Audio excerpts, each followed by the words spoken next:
O rádio, como a voz é.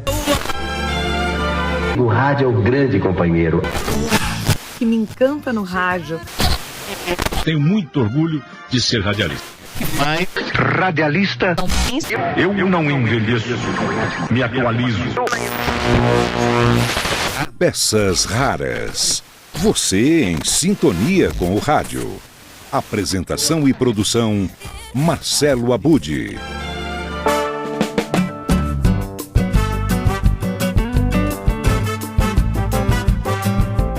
Olá, tudo bem? Que bom encontrar você aqui na My News VIP FM 90,9, mais uma vez em sintonia com o rádio. Estreamos nossas peças raras por aqui no dia 4 deste mês de julho. Se você não ouviu as edições anteriores, elas estão no podcast Peças Raras, que você encontra na sua plataforma preferida.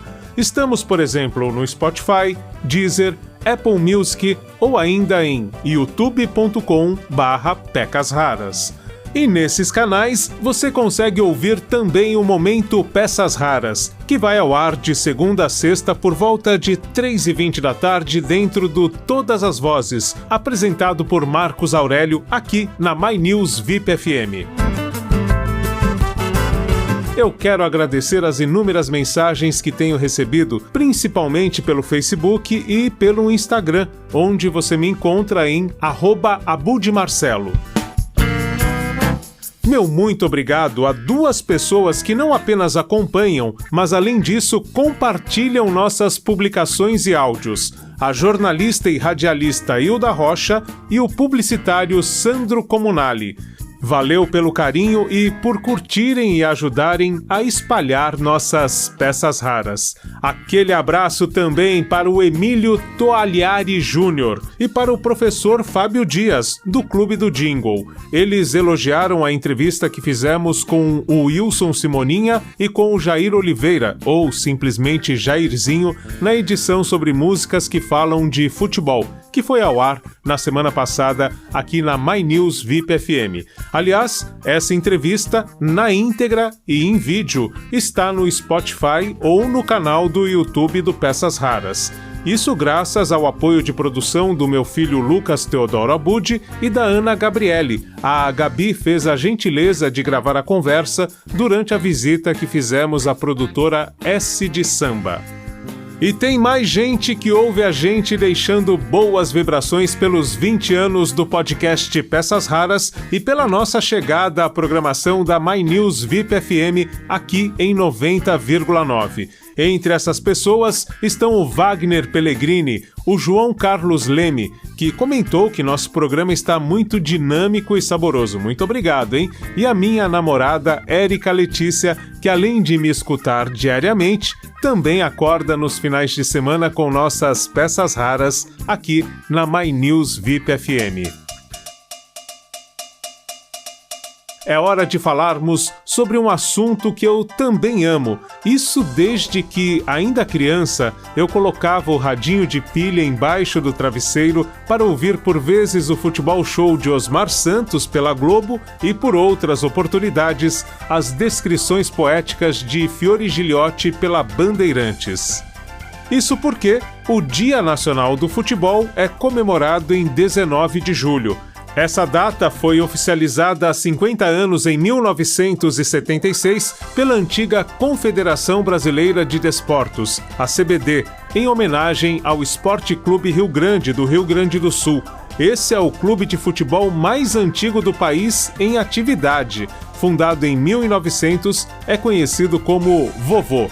E quando o assunto é rádio e futebol, uma referência é a página Craques do Microfone Esportivo, mantida pelo médico, radialista e apaixonado por rádio esportivo Marcos Sperli Garcia. Pesquisador incansável, Garcia é autor do livro Craques do Microfone, a história dos grandes locutores esportivos, de 2015, e Craques da Palavra e da Imagem, a história e as histórias da imprensa esportiva, lançado pela Livros de Futebol neste ano de 2026. E no programa de hoje, em que celebramos o Dia Nacional do Futebol, Marcos Sperli Garcia é o nosso técnico. Chamamos ele para escalar um timaço de craques do microfone esportivo. A nosso convite, ele vai anunciar a Seleção Brasileira da Narração Esportiva. Vamos saber de alguém que acompanha a crônica esportiva desde o final dos anos 1960, quem o Marcos Garcia escolhe como os 11 titulares da transmissão de futebol pelo rádio e na imprensa em geral. E ainda hoje, você vai conhecer com exclusividade quem o Marcos Garcia coloca no banco de reservas, mas que tem tanto talento quanto os titulares desses craques do microfone esportivo.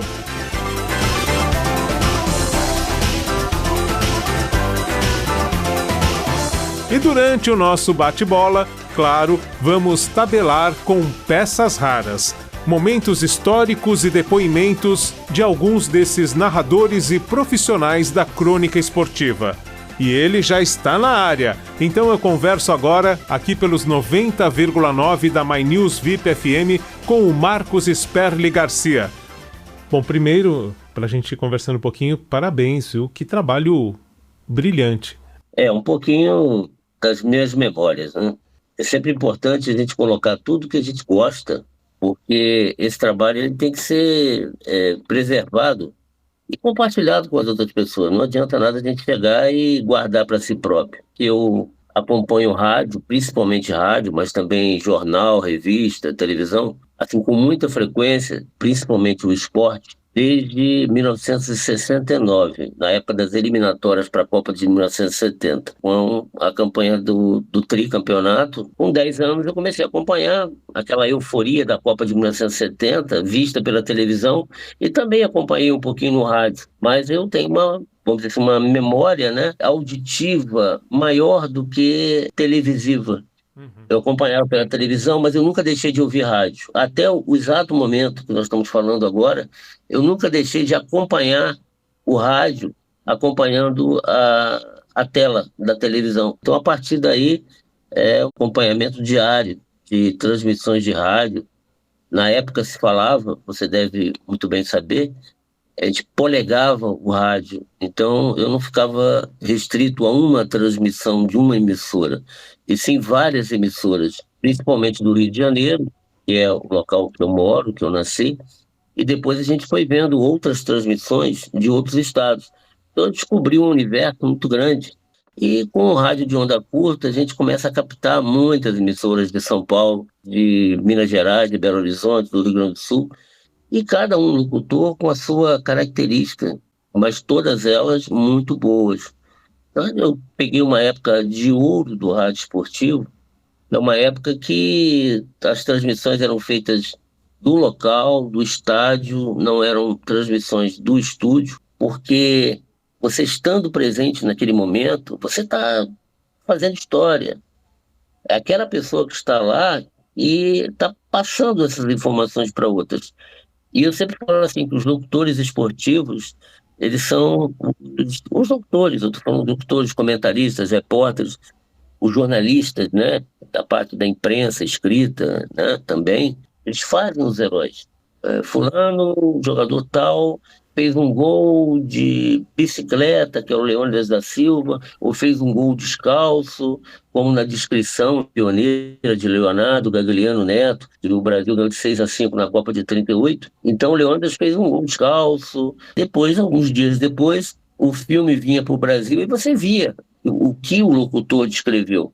Mas, nas transmissões esportivas, o que você quer que eu fale em relação às transmissões esportivas iniciais, os principais locutores, os principais comentaristas, os repórteres e as historinhas do rádio. As historinhas do rádio são muito interessantes. Eu convidei você para ser o nosso técnico, o nosso super técnico, e fazer a escalação de uma seleção brasileira. A Copa acabou, mas a gente quer uma seleção brasileira de responsa, de verdade.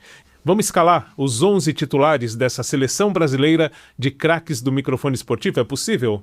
Sim, é possível.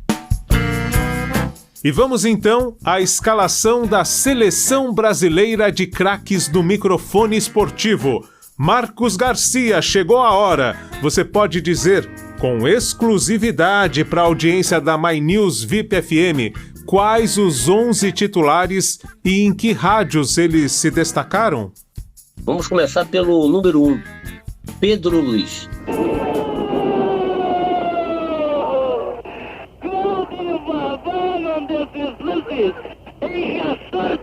Está decididamente de um lado só. Pedro Luiz trabalhou em várias emissoras a partir de 1934 no interior de São Paulo, depois foi para São Paulo capital, e ele foi o maior nome da narração esportiva, é um exemplo para quase todos os locutores clássicos do rádio esportivo. Ele tinha uma dicção perfeita, realmente ele fazia algo que era preciso. Babá, parou, foi para o lance, perdeu a bola, caiu.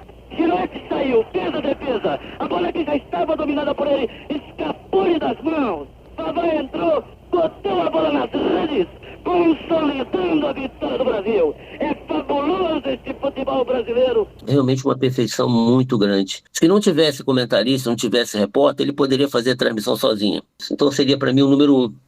Camisa 2. Outro ponto.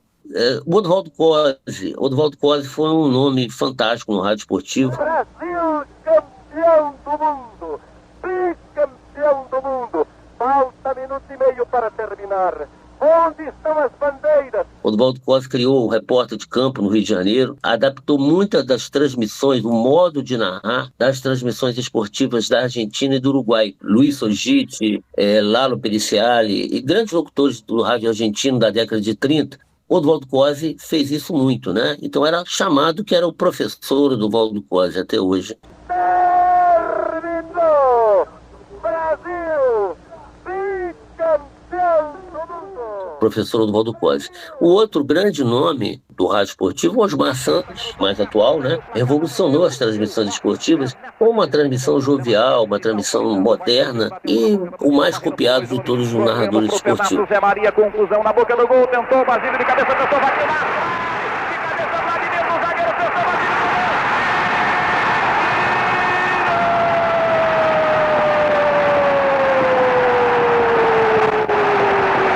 Excelente locutor, trabalhou na Rádio Pan-Americana, na Rádio Jovem Pan na época, né? Nos anos 70, a partir de 1972, e depois pela Rádio Globo Nacional, Rádio Record, depois voltou à Globo Nacional, depois teve um acidente grave e não pôde mais fazer as transmissões.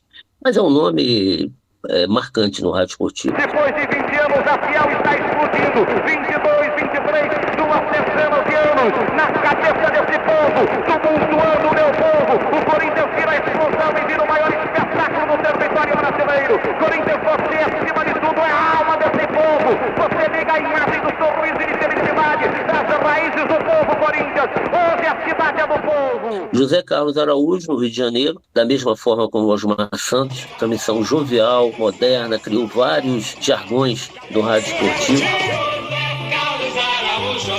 Voltei no cenário da Copa. Fantástico locutor, uma velocidade muito grande. A bola passou por todo mundo, dominou, Roberto virou, tirou e entrou! Gol! Até hoje em atividade no rádio esportivo com 80 e poucos anos, então realmente é um nome fantástico nesse setor. Explodiu a dinamite em Mar del Plata. Roberto marca o gol do Brasil. Rui Porto foi um comentarista, chamado comentarista de classe para todas as classes. Trabalhou na rádio Mairink Veiga, ele era gaúcho a partir de 1951, ele era locutor esportivo, depois ele se tornou comentarista esportivo na Rádio Continental do Rio de Janeiro, depois Rádio Globo, depois Rádio Tupi, depois voltou para a Rádio Globo. Por que essa tabela do Mundialito foi mal feita? Por que ela é prejudicial à seleção brasileira? Porque num torneio de 3, lá temos 2 grupos de 3. Joga-se A contra B e o perdedor contra o C. Fantástico comentarista, um comentarista sério, era muito ouvido e realmente era muito bom. Outro grande foi o outro comentarista do Rio Grande do Sul chamado Rui Carlos Osterman. Era o professor Rui Carlos Osterman, sociólogo, com uma sabedoria muito grande, os comentários muito ponderados, de forma muito isenta. E aí eu descobri que, de fato, a linguagem, a voz, era inegavelmente uma potência que eu tinha, era um recurso de que eu poderia me valer, e em consequência os amigos também percebiam que ali estava a possibilidade de formulação de hipóteses, de circunstâncias, de pequenas analogias, não é? E foi assim que exatamente eu comecei a fazer a minha opção básica, ou seja, eu optei realmente pelo rádio. O rádio que eu fazia era bom, era satisfatório e tal, mas se esgotava. E aí vem a palavra escrita, aí vem o texto. E no texto, exatamente, a possibilidade de fazer aquilo que depois eu faria com naturalidade. Eu fui estudar filosofia, eu me formei em filosofia. Outro nome, também do Rio Grande do Sul, Armindo Antônio Ranzolin. Narrador esportivo, inicialmente pelas rádios Difusora e Rádio Farroupilha de Porto Alegre. Depois, a partir de 1970, ele entrou na Rádio Guaíba de Porto Alegre. E Armindo Antônio Ranzolin depois assumiu o microfone da Rádio Guaíba a partir de 1973 como locutor principal, substituindo o locutor anterior, Pedro Carneiro Pereira, que era também um fantástico locutor. Levantou no meio para Falcão, subiu para a cabeçada para o arco. Gol! O Falcão empata o jogo, levantando todo o banco do Internacional e levantando metade do Rio Grande do Sul, pelo menos, nas poltronas das suas residências, assistindo o jogo pela televisão. Então, Armindo Antônio Ranzolin era um nome, um locutor clássico, as narrações perfeitas desse locutor. Depois temos Dolcei Bueno de Camargo. Dolcei Bueno de Camargo começou na Rádio Tupi do Rio de Janeiro, ele vindo de São Paulo. Depois veio para o Rio de Janeiro, trabalhou primeiro na Tupi, depois na Rádio Globo. Depois foi para a Rádio Continental do Rio de Janeiro, com o Valdir Amaral, que era o locutor principal, depois de 1955, 56, com a saída de Oduvaldo Cosi. E ele é um locutor rápido, muito rápido, era considerado o mais vibrante locutor esportivo do Brasil. Júnior domina, ganha o rebote do Brasil, coloca lateralmente para Sócrates, frontal, o arco dentro do rebote, calibrou para 5 na tabela, ajeitou, invadiu, disparou! Gol!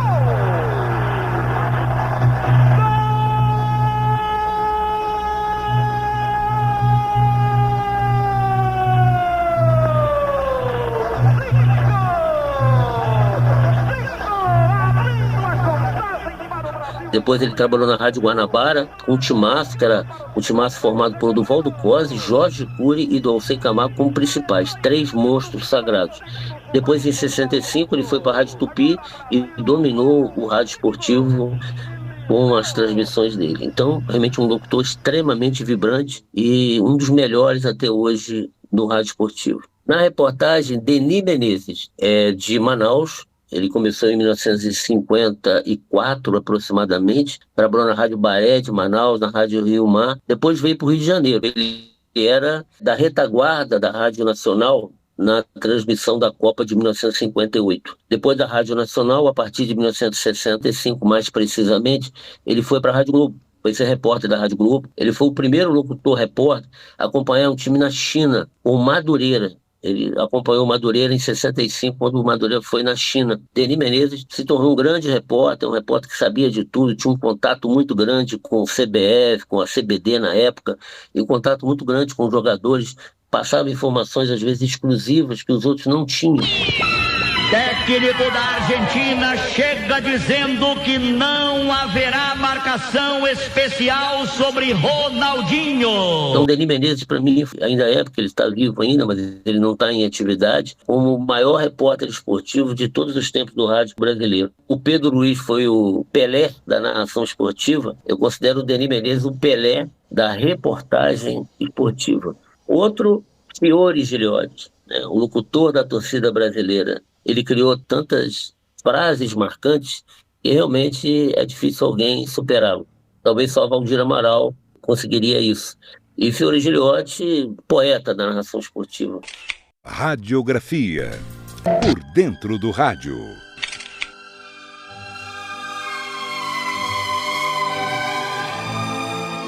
Nos anos 90, em depoimento ao programa Grandes Momentos do Esporte, que fez história pela TV Cultura, Fiore Giliotti contou como criava os bordões e lembrou como teria sido a narração dele para a despedida de Pelé dos gramados. Eu não gosto de escrever, ainda hoje eu não gosto de escrever. Cantinhos de saudade eu fazia de improviso, eu fazia Ave Maria na Rádio de Lins, fazia de improviso, eu sempre fui muito religioso, sinceramente falando. Eu gosto de fazer discurso, gosto realmente, tenho facilidade para discursar.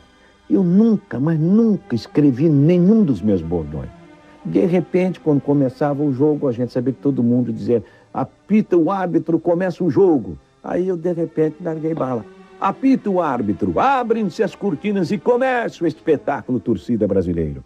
O Edson Leite gritava: meu cronômetro marca. Eu lancei: o tempo passa. Quando o goleiro pegava a bola, todo mundo: abraça, abraça, pega firme. Aí eu já comecei: segura com firmeza. No levantamento de bola, todo mundo: levanta para a grande área, vai subindo cabeça, eu não. Balão subindo, balão descendo, cabeça na bola e sossega a defesa deste ou daquele time, entendeu? Eu sempre procurei diferenciar.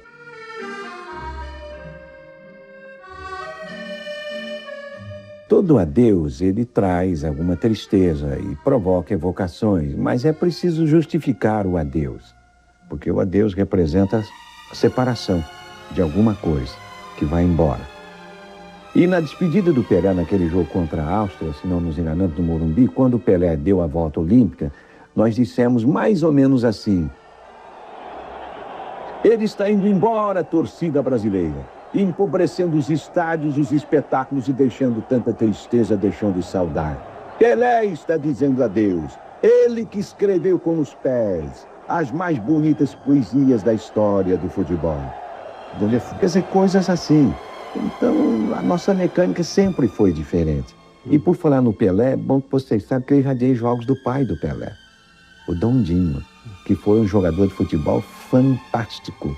No caso do pai e do Pelé, filho de peixe, peixinho é. Porque o Dondinho carregou, ao longo de toda a sua carreira, a disciplina que caracterizou o Pelé. O jogo rasteiro, o toque de bola do Pelé, a vivacidade, o jogo de cintura do Pelé. E o Dondinho talvez tenha sido até melhor cabeceador do que o próprio Pelé. Porque o Dondinho era mais alto do que o Pelé. Magro e alto. Um talento extraordinário. Porque muitos locutores, eles perdem um pouquinho a potência de voz e tudo. Mas como o Fiore Giliotti, ele narrava os jogos de forma cadenciada, então ele não perdeu esse ritmo, mesmo quando ele já estava no final de carreira. E o 11º seria Luiz Mendes, o comentarista da Palavra Fácil, o comentarista para frente. O Luiz Mendes era uma sabedoria ímpar, tá? Ele, excelente comentarista. A barração de Rodrigo no Flamengo, a meu ver, não é uma barração, é uma aberração. Foi locutor esportivo durante um bom tempo. Ele substituiu o Leonardo Gagliano Neto na Rádio Globo a partir de 1947, quando o Gagliano Neto passou a comandar a equipe, criou a equipe da Rádio Continental do Rio de Janeiro. E a partir de 1947 até 1955 ele narrava os jogos. Tanto que ele narrou em 1954 de forma exclusiva os 2 jogos finais, uma semifinal e a final da Copa de 54, exclusivo para o Rádio do Brasil. A Rádio Globo comprou os direitos e ele, Geraldo Romualdo da Silva e Benjamin Reit, pai do José Roberto Reit. E Luiz Mendes, então, uma sabedoria ímpar, sabia muita coisa e um gentleman, um cavaleiro. Eu tive contato com ele, uma pessoa fantástica, extremamente educado, uma sapiência realmente fantástica. Esses 11, para mim, são os titulares. Tá? Perfeito. Temos vários outros reservas. Vamos chegar, mas não é reserva. São todos muito bons. Peças raras. Você em sintonia com o rádio. E mais um destaque da Seleção Brasileira de Craques do Microfone Esportivo, trazida pelo nosso entrevistado Marcos Garcia, com exclusividade aqui na My News VIP FM em 90,9. Agora você vai ouvir a narração de Pedro Luiz para a conquista do, talvez, Mundial do Palmeiras em 1951. É isso aí, data que está sendo celebrada agora, né? Está sendo lembrada porque no dia 22 de julho, em 1951, o Palmeiras conquistava então a Taça Rio, que para muitos é considerado o Mundial de Clubes, ou similar ao Mundial de Clubes de hoje. Vamos ouvir um áudio com direito às narrações da época, na voz de Pedro Luiz pela Pan-Americana, a atual Jovem Pan. Esse documento histórico Essa peça rara faz parte de um LP que contou com a apresentação do saudoso Estevan San Girardi, que se notabilizaria pelo show de rádio. 1951. Seria realizado no Brasil um dos mais importantes torneios do futebol mundial. A primeira Copa Rio, ou Torneio Mundial Interclubes.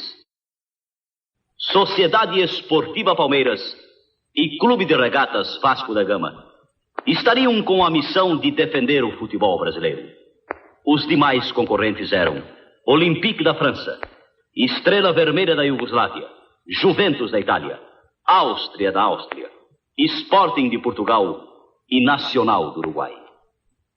Julho de 1951. Estádio de Pacaembu repleto. Um sábado de céu muito azul. Sociedade Esportiva Palmeiras e Olympique da França, frente a frente. Expectativa, nervosismo. Dirigem-se os jogadores palmeirenses para as cadeiras numeradas. Em frente às cadeiras numeradas. Param para saudar o público deste lado do Estádio Municipal de Pacaembu. Entra em ação também a Corporação Musical da Guarda Civil de São Paulo. Surge em campo a equipe rubro-negra da França. O Olympique de Nice. Primeiros movimentos do torneio internacional de futebol, sob os auspícios da Confederação Brasileira de Desporto.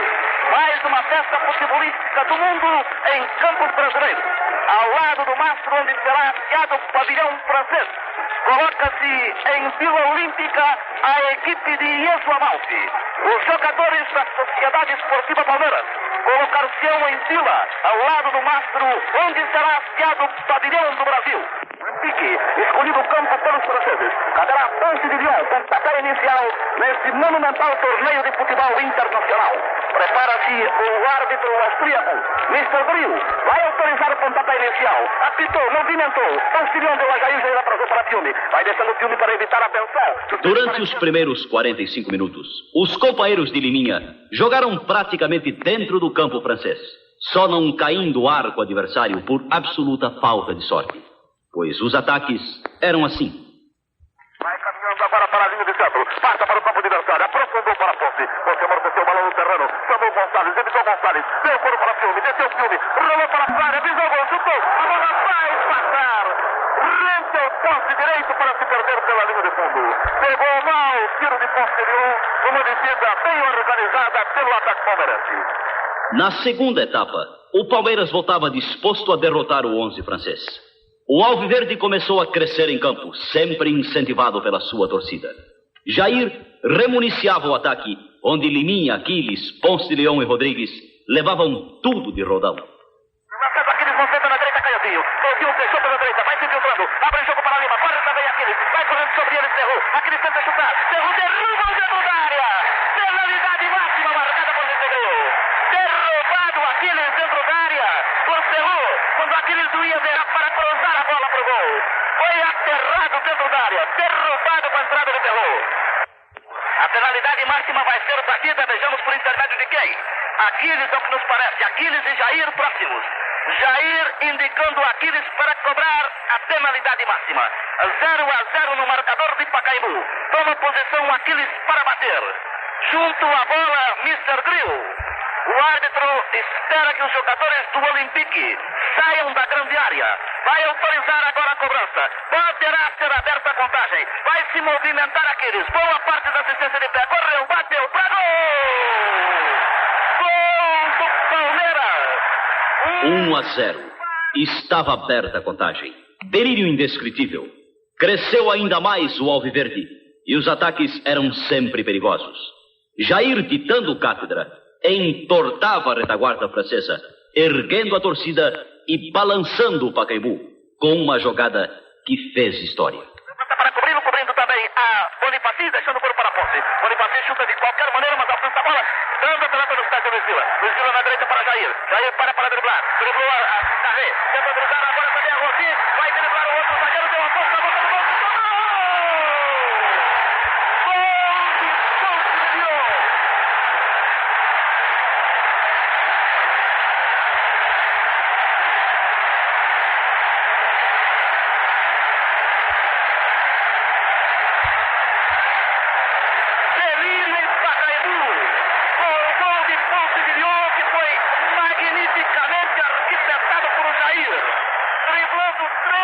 Ponce de Leão, após uma jogada feiticeira de Jair, marcava 2-0.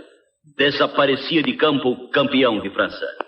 A Sociedade Esportiva Palmeiras dava show de bola em Pacaembu. Para Lima. Lima recebe bem a bola. Girou para Richard. Deixou passar para Fiume. Foi para a meia-lua. Vai dar para Ponce. Atrasou para Richard. Emendou de primeira. Desviado para gol! Gol de Richard! Quando a bola ainda foi desviada na queda do goleiro para a defesa. Dentro da área. O balão bateu no pé de um jogador. Foi para as redes, decretando o terceiro gol do Palmeiras. Richard é felicitado pelos seus companheiros. A sua substituição foi feliz a segunda descida. Caía o campeão de França. Palmeiras e Vasco da Gama eram semifinalistas. Atrás de quem corre, cobra, abre para Richard, leva para a linha de fundo, cruza para gol! Gol do Palmeiras! Richard! Recebeu o balão, deslocando-se para a esquerda. Levou até quase junto à linha de fundo. Atirou para a meta, vencendo a Barbosa. E pondo o balão na rede no canto esquerdo da 1-0. Chegava então o dia 18 de julho de 1951. Maracanã repleto. Já não era mais um quadro paulista. Era o legítimo representante do futebol do Brasil. Os cariocas esqueceram o Vasco da Gama e toda uma torcida vestia as cores alviverdes. Novamente, o Juventus da Itália. Girou de primeira para Postilion. Postilion tenta infiltração. Entra Pitinini sobre ele. Soltou por na ponta para Lima. Lima vai descer para centrar. Ajeitou para o pé esquerdo. Levantou para a boca do gol. Fechou para descer o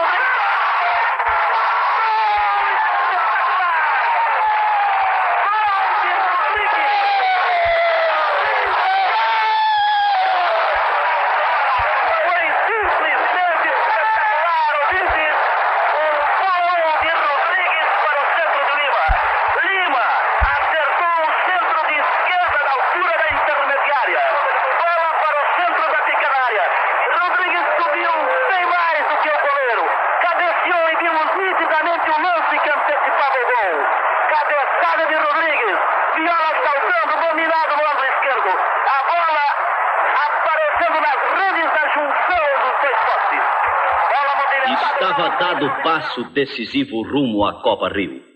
Os companheiros de Fábio eram finalistas. Dia 22 de junho de 1951. Data histórica para o futebol do Brasil. Maracanã revivia as tardes festivas do Mundial de 50. Mais de 150 mil pessoas presentes. De todos os estados chegavam torcedores para incentivar o representante de nosso futebol. Sim, amigos, era enorme a responsabilidade da Sociedade Esportiva Palmeiras, pois um tropeço, a crescida decepção do Mundial de 50, viria sem dúvida a enterrar de vez o nosso futebol. As duas equipes apostos, o Palmeiras com Fábio, Salvador e Juvenal, Túlio, Luiz Vila e Dema, Lima, Ponce de Leão, depois Canhotinho, Liminha, Jair e Rodrigues pelo Palmeiras. Viola, Manente e Mari, Bertuccelli, Parola e Bisotto, Mutinelli, Karl Hansen, Boniperti, John Hansen e Praest pelo Juventus da Itália. Monsieur Torgiman ia autorizar o pontapé inicial. Que defenderá o prestígio do futebol em torneio internacional. Surge Fábio do Palmeiras, conduzindo o pavilhão do Brasil, a bandeira da Confederação Brasileira de Desportos, a bandeira da Federação Paulista de Futebol, com 11 homens, com a responsabilidade da tradição e do prestígio do futebol brasileiro. As 11 esperanças de todos os corações que estão agora voltados para Maracanã. Passeiam pelo gramado desse monumental estádio da capital federal. Foram ovacionados, estrepitosamente saudados. Movimentou o coro Liminha entregando para Jair. Atrás de Jair para Túlio, desce o Palmeiras para o primeiro ataque. Os palmeirenses iniciavam o cotejo nervosos, sentindo talvez o peso da responsabilidade. Para o Juventus, somente a vitória interessava. Daí os ataques constantes contra o arco de Fábio. Para o ataque a Ponce de Leão. A frente dele surge Parola. Evita Ponce de Leão e dá Manente. Desce Manente pela intermediária, tendo a sua frente Jair. Fica a pelota se estendendo para o ataque. Vai fechar para esse com o Mutinelli. Vai chutar para gol. Gol! Gol! Gol de Praeste, com Fábio saindo precipitadamente da meta, adiantando-se muito e deixando que a bola se alinhasse nas suas redes.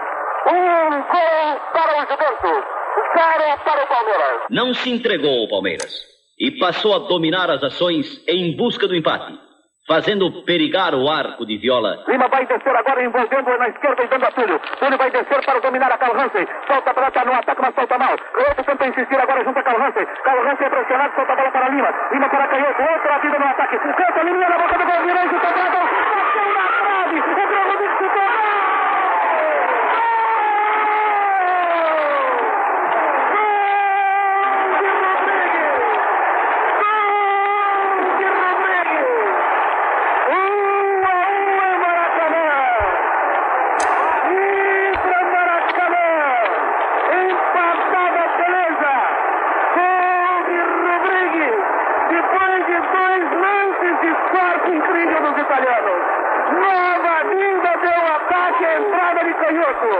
Infiltrações rápidas, insinuantes e envolventes. Chute de Liminha no travessão. Rebote de Rodrigues e na pelada para as redes. 1-1. Mercadoria alviverde no barbante italiano. Mas o adversário não se intimidou. Novamente os companheiros de Boniperti buscavam o desempate. Fazer até quarta-luz quando o Liminha resolve bicar o balão perdidamente para Viola. Viola encaixa a pelota que ele caiu, lança no colo. Suspende agora para a direita. Luizino está firme para devolver de cabeça. Devolveu para dar na ponta esquerda, antecipou-se Bertucciali. Bertucciali caminha, levando bem a bola, passando pela linha de centro. Passa agora por Túlio e serve na direita Karl Hansen. Karl Hansen para Bertucciali. Vai o zagueiro para o ataque. Vai se infiltrando. Toma, tenta desarmar. A bola lançada para Montinelli, virou, chutou para gol. Defende Fábio, a bola escapa para Boniperti e chuta para gol. Gol de Boniperti, desempatando a peleja numa recarga, numa bola que escapa das mãos de Fábio. 2-1. Estava desempatado o prédio. Foi aí que as 150 mil pessoas compreenderam que naquele dia não poderia haver outra decepção como a do Mundial de 50. Os companheiros de Liminha estavam com gosto de vitória na boca. E nesta pontada, Liminha levava todos de rodão, fazendo tremer o Maracanã com uma jogada de raça, fibra, coração. Boniperti desarma, corre, entra na área, perigo para gol, chutou, Fábio Castel, firme a pelota. Falhou Salvador no lance com o Boniperti dominando. A bola de Fábio é dada para Túlio. Túlio vai descendo agora pela intermediária. Caminha para o grande circo. Tem Luiz Silva colocado na esquerda e mais à frente o Rodrigues. Rodrigues recebe e cabeceia para a Liminha. Liminha venceu Parola. Entrou na área. Correu pro gol. Liminha! Lance individual. Dominou a todo mundo na área. A 4 elementos do Juventus. Foi para a risca do gol. Num esforço titânico, empurrou a bola para o fundo das redes. Viola quer agredir dentro do gol a Liminha. Os jogadores palmeirenses interferem para apaziguar, apenas retirando Viola de dentro do gol. Segundos, quando o Coro tocado contra a linha lateral. Lenços brancos acionados em Maracanã. 2-2 o placar. Agora correm os italianos querendo a bola para campo. Entra Bisotto em ação para fazer o arremesso. 2-2, terminado o tempo regulamentar. Bisotto faz o movimento, entrega o Remelance. Quando Túlio surge à frente, Ferdinand interrompe a partida, marcando o final do encontro em Maracanã. Com a vitória do Palmeiras sobre os Juventus, ganhando o primeiro torneio internacional dos campeões de futebol. Título para o Brasil, título para o Palmeiras. Vitória com fibra, com classe, com técnica, com capacidade de recuperação e de reabilitação. O Palmeiras dá o primeiro grande título internacional ao futebol do Brasil. Depois deste feito memorável, o Palmeiras deixava de ser apenas um time de futebol para tornar-se um clube. As piscinas começaram a surgir. Novas quadras brotavam do dia para a noite. Até jardins surgiam como por encanto. Esse áudio histórico, então, com Pedro Luiz, para celebrar aí os 75 anos da conquista do Palmeiras da Taça Rio lá em 1951. aqui no Peças Raras, que você ouve em 90,9 pela My News VIP FM, ou pelo canal My News, ou ainda pelo mynewsvipfm.com.br. Estamos conversando hoje com o especialista em rádio esportivo, responsável pela página Craques do Microfone Esportivo no Facebook, Marcos Sperli Garcia. Agora, a torcida brasileira que nos ouve quer saber quem o Marcos escala para o banco desta seleção brasileira de craques do microfone. Bom, você falou, começou aí, antecipou que tem também o banco de reservas e você dizia não são exatamente reservas. Eu queria saber quem que você coloca aí, de repente, nessa escalação dos substitutos, dos próximos aí desses campeões que são os 11 escalados e que também vão para essa seleção de narradores e personagens da crônica esportiva brasileira. Inicialmente, a Copa do Mundo ela permitia 22 jogadores escalados. Depois de algum tempo, parece que colocou um goleiro, então passou a ter 23, e hoje são 26 escalados. Uhum. Eu poderia citar assim, mais ou menos, se você me permitir, eu acho assim que seria mais justo, ao invés de a gente colocar 22 jogadores, a gente colocar 26. Opa, vamos se lá. Você permitir. Bora. Pode ser? Pode ser. Estou falando de cabeça, sem entrar em contato com o livro nem nada. O meu livro está aqui do lado, mas não tá aberto. Beleza. Então vamos lá, de cabeça para a gente ver. Os outros 15, né? Faltando 15, não é isso? Isso. A gente falou 11, faltam então 15. Os 15 que ficam ali próximos desses 11. Pedro Carneiro Pereira foi considerado o maior locutor esportivo do Rio Grande do Sul em todos os tempos. Cobriu a Copa de 1970, 66 também ele cobriu, e em 70 ele se consagrou com a Rádio Continental do Rio de Janeiro. Faleceu precocemente em 1973, ele era corredor, corridas brasileiras, né? E ele se acidentou, um acidente fatal, morreu em 1973. Então Pedro Carneiro Pereira, como locutor esportivo do Rio Grande do Sul. O outro também fantástico, Lauro Quadros, comentarista, também foi da Rádio Guaíba, da Rádio Gaúcha, cobriu a Copa de 62, de 74 e depois em diante em várias. Foi repórter e foi comentarista. Um linguajar claro, tranquilo, popular, muito bom. Vamos a Minas Gerais. Oswaldo Faria, que era chamado Coragem para Dizer a Verdade. Oswaldo Faria foi comandante da equipe da Rádio Itatiaia durante muitos anos, desde a década de 60 até a sua morte, muito tempo depois, e ele, em torno de 1998 até 98, 99, acho que ele faleceu, se não me engano, em 2000. Então ele era um comandante em todos os lugares da Rádio Itatiaia. Então teve uma época, eu lembro muito bem, que a seleção do Brasil jogava na Austrália. O Atlético Mineiro jogava, se não me engano, no Peru, o Cruzeiro jogava em outro lugar, o América de Minas jogava em outro lugar, e tinha um outro time também jogando, eram 5. E ele mandou a equipe completa para os 5 locais. Então ele era um comandante fantástico, Oswaldo Faria, excelente. Rio de Janeiro nós temos Orlando Batista, o melhor e mais laureado locutor esportivo. Uma voz perfeita, límpida, clara, comandava um programa chamado A Turma do Bate-Papo. Era a maior audiência do Rio de Janeiro, uma rádio pequena, era uma rádio do trabalhador, a Rádio Mauá do Rio de Janeiro. Então, de 6h10, 6h15 até 7 horas da noite, ele comandava a audiência. Ele tinha equipe própria, a partir de 1964 aproximadamente, ele montou a sua própria equipe, foi o primeiro a montar uma própria equipe e a arrendar o espaço para essa equipe numa emissora de rádio. Orlando Batista é um grande nome do rádio esportivo, cobriu 14 Copas do Mundo, é um dos recordistas, junto com Armando Nogueira, como dos maiores que cobriram Copas do Mundo até hoje, 14 Copas do Mundo, de 1950 até 2002. Então o Orlando Batista não pode faltar nessa. Voltando ao Rio Grande do Sul, pulando um pouquinho, como eu estou te falando, eu estou colocando de cabeça, né?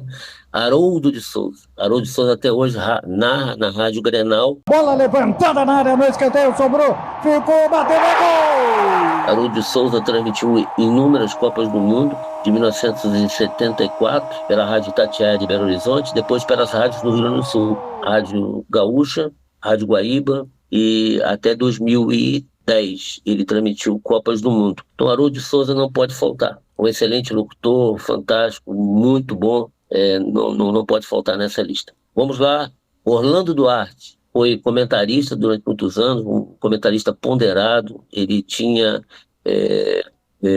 uma multivariedade de esportes que ele cobria, tanto como locutor, que ele transmitiu pela TV Cultura na década de 70 durante muitos anos, e como comentarista da Rádio Pan-Americana, antes pela Rádio Record, foi da Rádio Bandeirantes também, e cobriu inúmeras Copas, em torno de 13 Copas do Mundo, de 1950, 58 em diante até o final. Então foram 13 Copas do Mundo. E era o eclético, porque ele transmitia tudo, transmitia boxe, transmitia muito lutas de Éder Joffre. A Jovem Pan estará transmitindo amanhã no Maracanã Vasco e Flamengo, do Morumbi Palmeiras e Santos, de Araraquara Ferroviária e Corinthians com toda a sua equipe de esporte.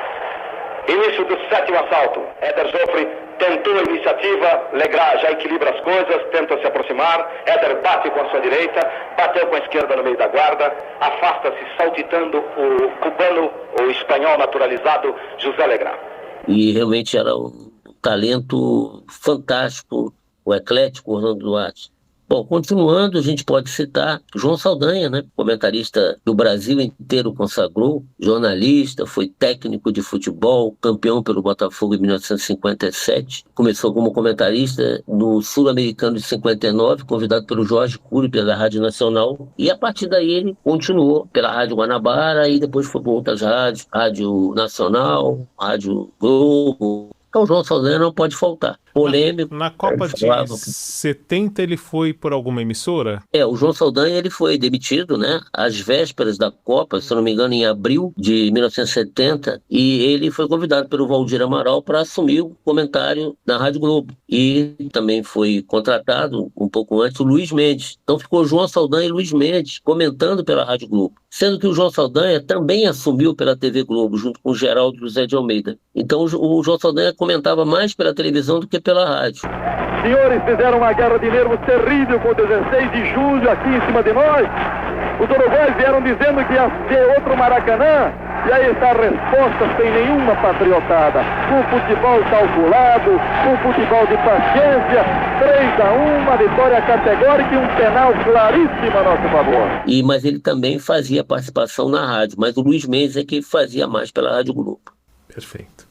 Então nós já estamos no número 8, ainda faltam 7. Vamos lá, Willy Fritz Gonzer. O Willy Gonzer foi um dos maiores locutores esportivos, porque ele transmitiu em 6 locais diferentes como locutor principal. Não tem ninguém que possa ter feito isso. Ele foi locutor principal na Rádio Gaúcha de Porto Alegre, na Rádio Itatiaia de Belo Horizonte, na Rádio Paiquerê de Londrina, Rádio Clube e Rádio, se eu não me engano, Alvorada de Curitiba, na Rádio Continental do Rio de Janeiro. Um jogo ele fez como na rádio principal, na Rádio Nacional do Rio de Janeiro, durante um ano e pouco, antes da chegada de José Carlos Araújo, ele foi o locutor principal, e também na Rádio Pan-Americana, no caso já com o nome de Rádio Jovem Pan, em 1972, 73. Então, durante 2 anos, ele foi o locutor principal da Rádio Pan-Americana. Saiu, voltou para a Rádio Gaúcha, para uma segunda parte na Rádio Gaúcha.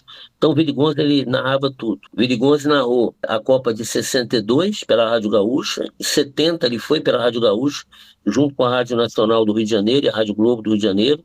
Em 74, até o final da carreira, ele transmitiu. Um locutor que narrou 11 mundiais de futebol.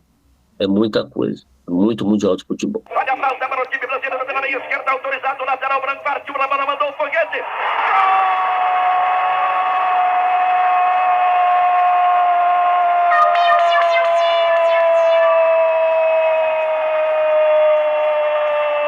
O outro que a gente pode citar, com certeza, José Silvério. Pelos entendidos, né? Na narração esportiva, foi muito preciso. Ele está parado já há algum tempo, tem uns 4 anos que ele está parado. Ele foi muito preciso nas narrações. Ele se aproximou muito da precisão de narração do Pedro Luiz. A partir de 1978, ele foi titular de esporte da Rádio Jovem Pan, depois da saída do Osmar Santos, e depois foi pela Bandeirantes durante 6 meses, num período pequeno de tempo, para dividir com o Fiore Giliotti, e depois voltou à Rádio Jovem Pan, depois voltou para a Bandeirantes, posteriormente ficou muitos anos. Então José Silvério, muito preciso, realmente um grande locutor esportivo, merece todas as honras, né? Defendeu o goleiro, desceu, tocou, Guerreiro, é gol! Passou para Euler no peito, bateu, é gol! Levantou no comando para Neymar, girou, é gol! E que golaço! Sem dúvida. Rogério vai partir, chegou, bateu, é gol!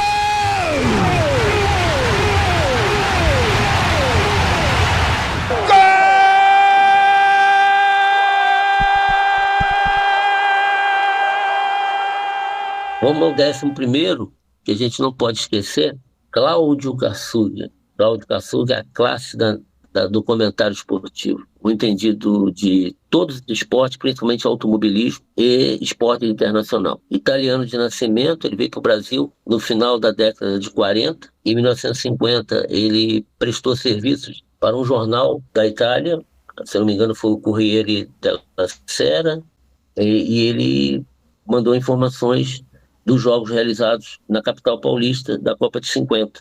Em 54, ele trabalhou como auxiliar na rádio pan-americana, antiga, né?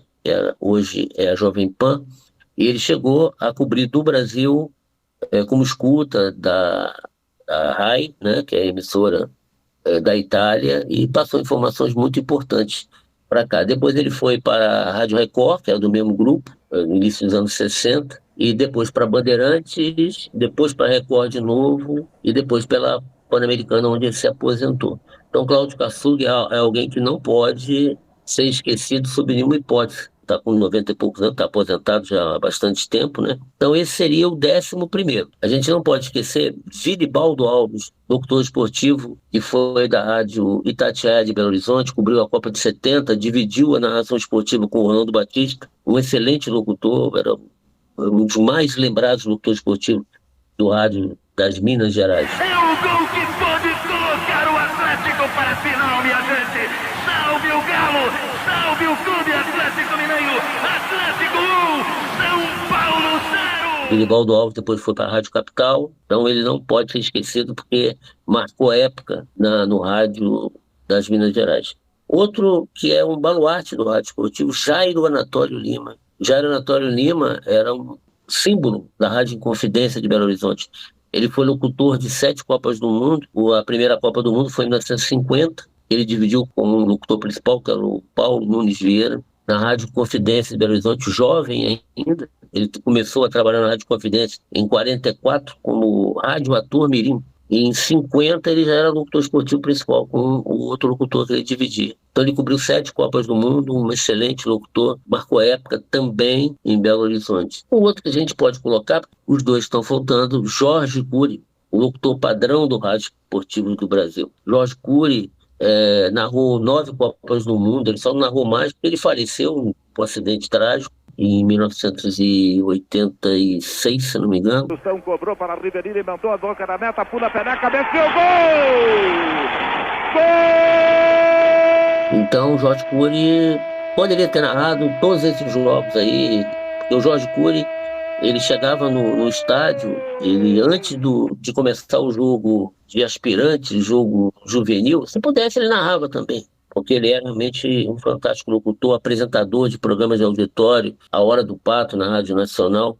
Então ele veio de Caxambu, uma família fantástica, os irmãos dele, o Ivon Cury, o Alberto Cury, e um outro que não era do meio, que era Miguel Cury. E o Jorge Cury veio de Caxambu para o Rio de Janeiro, assumiu essa programação da Rádio Nacional, que era a mais ouvida do Brasil em todos os tempos, num momento que o Gagliano Neto, que era da Rádio Nacional na época, em torno de 1944 aproximadamente, o Gagliano Neto estava vindo para transmitir um jogo. E o pneu dele furou, e não tinha ninguém para transmitir. O Jorge Cury foi e transmitiu, e muito bem. Aí, durante algum tempo, o Gagliano Neto saiu, o Jorge Cury assumiu o comando da Rádio Nacional, junto com o Antônio Cordeiro, que é um outro nome que a gente não pode esquecer, mas esse não dá para colocar nos 26. O Antônio Cordeiro é super estimado também no Rio de Janeiro. Então, o Antônio Cordeiro é o chefe da equipe e o Jorge Cury narrava junto com ele. E o último nome, mas não o último em importância, né? Como diz os americanos, the last but not the least, né? Valdir Amaral. Valdir Amaral foi o homem que mais introduziu jargões no rádio esportivo, mais deu apelidos aos jogadores. Não tem ninguém assim no rádio que tenha a maior quantidade de apelidos que tenha dado aos jogadores, as jogadas, do que o Valdir Amaral. É o gol do século que está para aparecer, o gol do Deus do estádio, o 1000º gol de Pelé. Atenção, prepara-se Pelé para a cobrança. caminha Pelé, chutou, é gol! Gol de Pelé! Pelé! 1000 gols! Pelé! O mundo aos seus pés! Andrada é o arqueiro do rei! Pelé! 1000º gol! E o Valdir Amaral transformou uma transmissão esportiva num espetáculo de futebol. Porque antigamente a transmissão, o locutor narrava, o comentarista só entrava no meado do jogo, ou seja, no intervalo do jogo, e no final do jogo às vezes. O repórter de vez em quando fazia uma ou outra intervenção, e como eu disse anteriormente, quando o Volkowski começou isso, ele colocou 2 repórteres, um para atrás de cada gol. E o Valdir Amaral continuou com isso. Mas o Valdir Amaral começou a fazer uma transformação, botar vinhetas nas transmissões esportivas. Aquela vinheta, né, que é nas transmissões brasileiras. Brasil!